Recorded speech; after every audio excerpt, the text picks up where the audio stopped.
तो ये है हमारे साथ एक शायर हमारे साथ मौजूद हैं, शिवान सिंह सुंदरम। उनसे बात करते हैं और जानते हैं इनके बारे में। शिवान सिंह, आपने ये लाइन ऐसा क्या हुआ इतनी कम उम्र में, और ये कविता और ये सारी चीज़ें, गज़ल, ऐसा क्या हुआ भैया इतनी छोटी उम्र में? सबसे पहले तो मैं आभार व्यक्त करना चाहता हूँ न्यूज़ 9 लाइव टीवी का, कि उन्होंने मुझे इस काबिल समझा और इस कवियों की पंचायत में मुझे आमंत्रित किया। मुझे कविता करने का शौक़ तो बचपन से था। आपको बताना चाहूँगा, मैं अभी क्लास 10 का स्टूडेंट हूँ। जब मैंने क्लास 9th में प्रवेश किया तब मेरी भेंट आदरणीय आलोक सीतापुरी जी से हुई। उन्होंने मुझे इस शिल्प का ज्ञान कराया और उनके आशीष से, आप सबकी दुआओं से आज कुछ लिख रहा हूँ, सुप्रसिद्ध है। ये बताइए, आपकी तो अभी पढ़ने की उम्र है, आखिर मतलब इसमें ज़्यादा रुझान है, आपको यही फील्ड चुनना है या कुछ बनने का भी इरादा है? नहीं, ये तो एक साइड है। ये साइड से काम चल रहा है आपका? नहीं, वो या बात नहीं, पार्ट टाइम है क्या? वो बात नहीं। ये तो गॉड गिफ्टेड होता है। अच्छा, गॉड गिफ्टेड है। बिल्कुल सही कहा आपने कि इन्होंने जो बताया कि गॉड गिफ्टेड होता, तो वाकई शायर और कवि पैदा ही होते हैं, कहीं किसी इंस्टीट्यूट में तो नहीं बनते।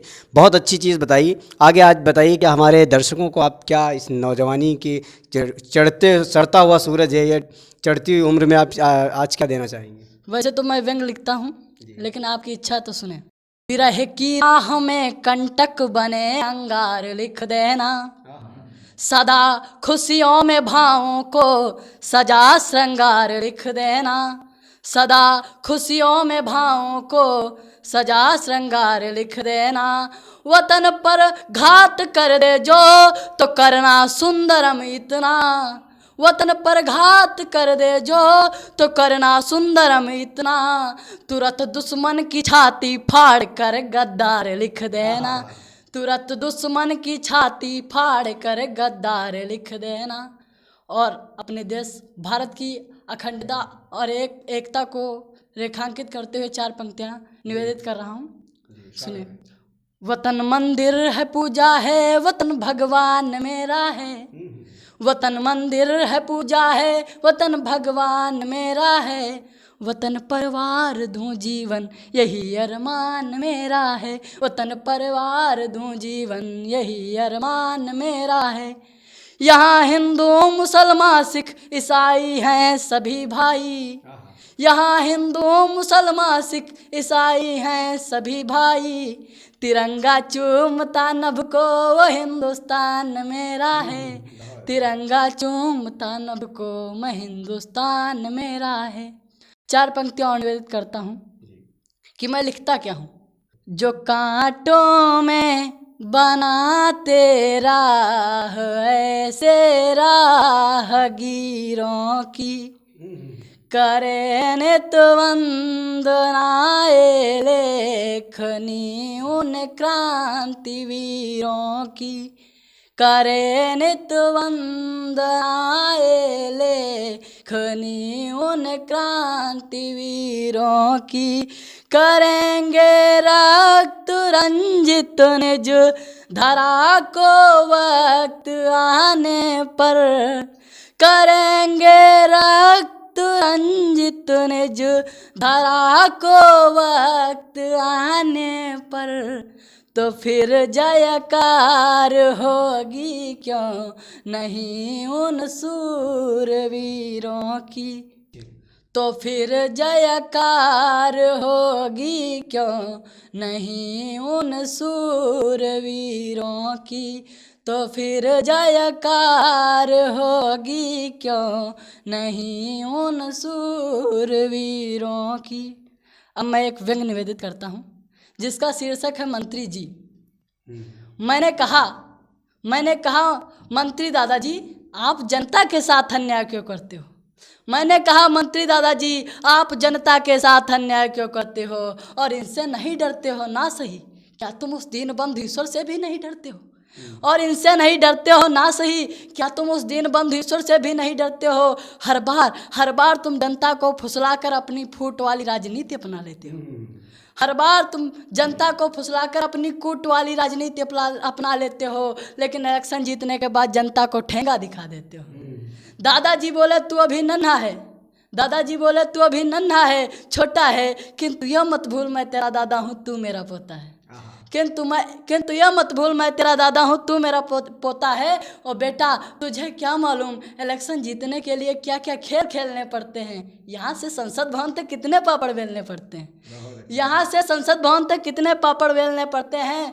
बेटा तुझे क्या मालूम अपने इस देश में निर्धनता तो बेशुमार है। बेटा तुझे क्या मालूम अपने इस देश में निर्धनता तो बेशुमार है, लेकिन क्षेत्र में जितने भी घोटाले होते हैं उसका तो तेरा दादा ही जिम्मेदार है। लेकिन क्षेत्र में जितने भी घोटाले होते हैं उसका तो तेरा दादा ही जिम्मेदार है।